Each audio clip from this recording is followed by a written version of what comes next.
Cyber incidents can quickly escalate into legal and regulatory nightmares if not handled properly.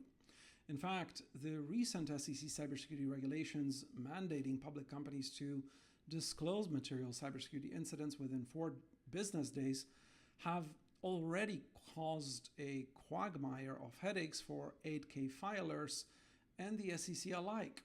And that's before major cyber regulations have hit the private sector. So, how should your board and executives navigate the complexities of legal and regulatory reporting after a cyber incident? Welcome to CyberBoardCast episode 284.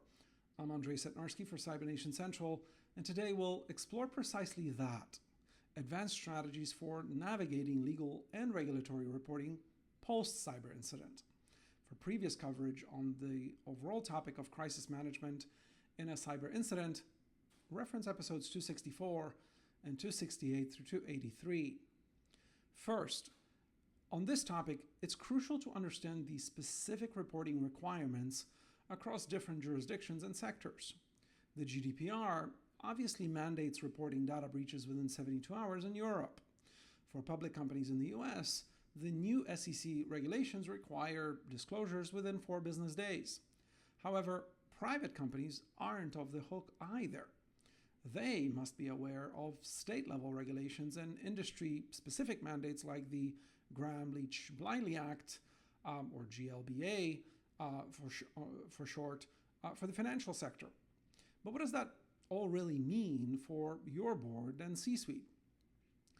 To stay ahead of regulatory scrutiny, your board and executives should implement a proactive compliance strategy. What does this mean?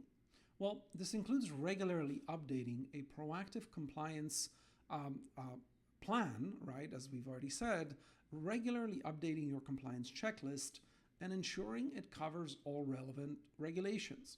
This includes by state privacy laws, and those are coming on off the conveyor belt quite rapidly as each state is trying to develop its own, since the federal level privacy law is not really taking shape yet in Congress. And so you really need to make sure that you're staying on top of by state privacy laws wherever you've got exposure. Also, make sure to utilize AI-driven compliance monitoring tools that can automatically detect regulatory changes and adjust your reporting protocols accordingly. In terms of innovative practices, also consider adopting blockchain for audit trails, right? Because blockchain's immutable nature ensures that all actions taken during a cyber incident are accurately recorded and cannot be easily tampered with, unlike traditional methods. This kind of transparency can be incredibly valuable during regulatory audits and legal proceedings. Now, another critical aspect is engaging with regulators proactively. Don't wait for an incident to establish these relationships. That's the lesson here. Regularly update your regulatory bodies about your cybersecurity measures and incident response plans, because this builds trust and demonstrates your commitment to compliance so that, God forbid, if anything does happen, you're not in the regulatory wrath bucket, but rather, right, you've got friends on the other side of that aisle. Your chief legal officer, CLO, should, on the other hand, lead the charge in ensuring compliance. This involves not only understanding the legal requirements, but also training the board and C-suite on these regulations, right? Because each fiduciary has a role here. They need to know it and exercise it. Consider also conducting regular tabletop exercises that simulate a cyber incident and include regulatory reporting as a key component of that tabletop exercise. Finally, maintaining transparency and accuracy in your communications is paramount. So make sure to develop clear communication protocols that outline who reports what, when, and to whom, right? Automation can help here.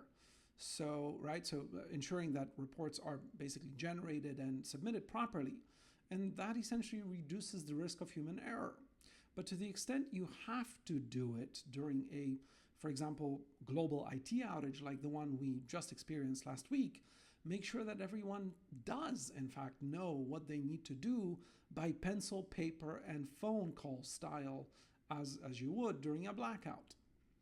By integrating all of these advanced strategies, your board and executives can navigate the complex landscape of legal and regulatory reporting with so much more confidence, and thus ensuring compliance and protecting your organization's reputation, right, and well-being.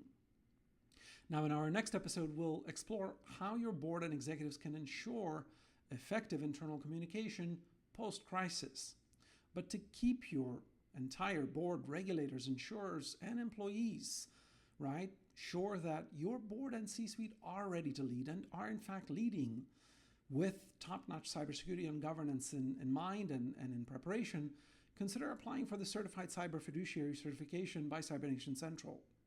Schedule your consultation at cybernationcentral.com today. Don't wait, because hackers do not. Until next time, stay vigilant and proactive.